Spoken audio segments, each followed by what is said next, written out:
In 1825, Nicholas I ascended to the throne of Russia. At this time, a rebellion had broken out led by liberals insisting that Russia should modernize. After decimating this rebellion, Nicholas sentenced one of its leaders to death, Ryleev. On the day of his execution, they put the rope around his neck as he stood on the gallows, and the trapdoor opened. Now that should have been the end of Ryleev. However, as he hung there, the rope actually ended up breaking, saving this poor fellow's life. Now typically, around this time period, these sorts of events were considered miracles or heavenly acts, and thus the individual at hand was typically pardoned. So, as he lay there on the ground, bruised, he gathered himself and stated, "You see, in Russia, they don't know how to do anything properly, not even how to make rope." A messenger went to tell Nicholas precisely what had happened. Disappointed with the news, Nicholas nevertheless began to sign the pardon. But as he did, he asked, "Did he say anything after this event?" The messenger replied, "Sir," he said, "in Russia, they don't even know how to make rope." Nicholas replied, "Well, then let us prove the contrary." And so the next day, Ryleev was hung again, and this time, the rope broke again. Just kidding, he died. Ryleev was a f***ing idiot. Maybe he wasn't, but nonetheless, that's how we remember him. Even if he thought that's not how he would have been remembered. You see, if Ryleev would have just lost his job and gotten cancelled among other things, he would be saying right now, "You know, it was actually worth it to utter that statement for my principles, for my ideals," and he would convince himself of such a thing. But this is delusion, and this is the same cope that all of you tell yourself when you utter things that you probably shouldn't have. You see, now, his quality of life is going to be hindered because he's going to lose his job, among other things, all because he couldn't resist the temporary satisfaction of saying something that he probably shouldn't have said. In his mind, he thinks that people are going to perceive him as some fearless outlier, somebody who doesn't care what other people think, someone who stands for his principles and his ideals. But in reality, people are just going to forget about him in 2 weeks. Meanwhile, the ramifications from what he stated may indeed remain for much longer than that.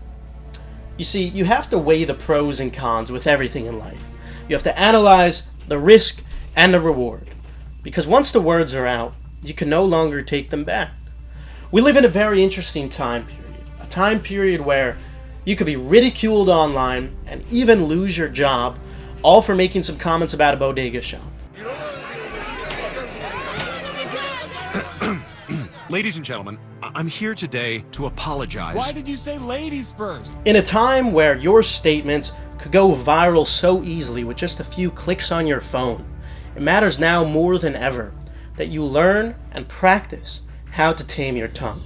Now, I understand a majority of you guys are going to disagree with me. I want you to know that I fully understand your argument, and I do suppose that everything is perspective with quality of life. But what I'm trying to tell you is that your perspective is flawed and misinformed, and it's clouded by your emotions. You're consistently making this trade-off in life in which you're always getting the shorter end of the stick, and it's a result of your emotions, because you can't resist the temporary satisfaction. This doesn't have to be getting canceled. In a majority of cases, it's simply you saying something unfavorable to your friends or family, resulting in you being a less likable person. I'm famous somehow, and I'm famous. Yo, you're in trouble. Why? Oh shit. That crypto shit.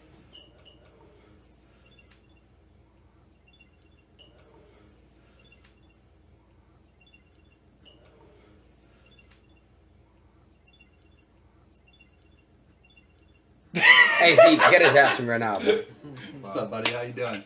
Hey, how we doing though? Real good. You good? I just did a podcast with Tana Mojo. It was so raw, so real. Hey.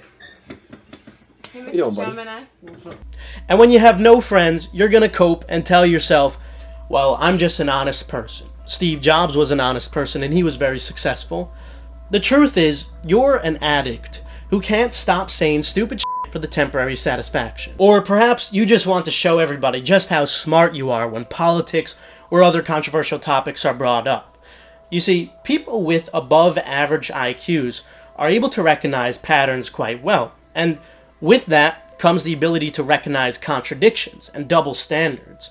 And so they're very frequently telling everybody about these double standards and contradictions that exist in politics, whether it's going to be about race, sexuality, gender, policy, it doesn't matter. These contradictions and double standards exist on both ends of the spectrum, and people who tend to have high IQs are able to recognize these. And these people love to talk about these contradictions and double standards, regardless of the topic, at every single opportunity. Why? Because it's an opportunity to demonstrate how smart you are, or at least from their perspective. But regardless of how high somebody's IQ is, regardless of their ability to recognize these patterns, these contradictions, people with very high practical intelligence, whether they could recognize those or not, will refrain from ever engaging in such topics. Or perhaps they'll just pretend to agree, because they know that that's what's in their best interest, for their quality of life. But regardless of somebody's IQ, it seems that a lot of these very high IQ individuals don't seem to understand this. Now, why is it that people with very high practical intelligence don't engage? It's because they understand that no matter how many facts they bring up, it's simply going to alienate the other party. So, they realize it's in their best interest to simply not engage with such a discussion. And the media understands this, by the way. The media knows that they could put out some kind of story with some contradiction or double standard in it that you're just going to have to engage with. You just have to quote it, you just have to retweet it and leave your comment showing off, how stupid this is or how unfair it is. But the truth is, you're just a pawn. They wanted you to find that contradiction. They wanted you to feel that way. They wanted you to think you're smart. And now we're more divided because of it. The truth is, you're just another cog in the wheel.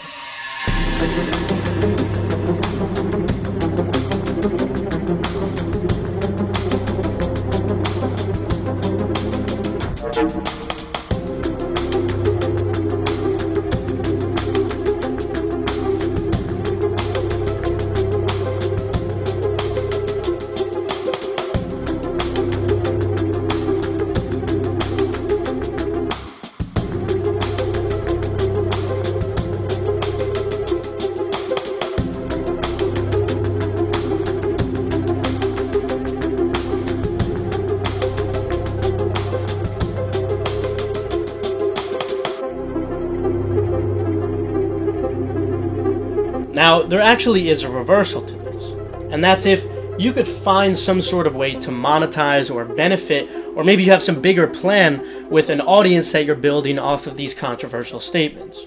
Feel free to subscribe, by the way.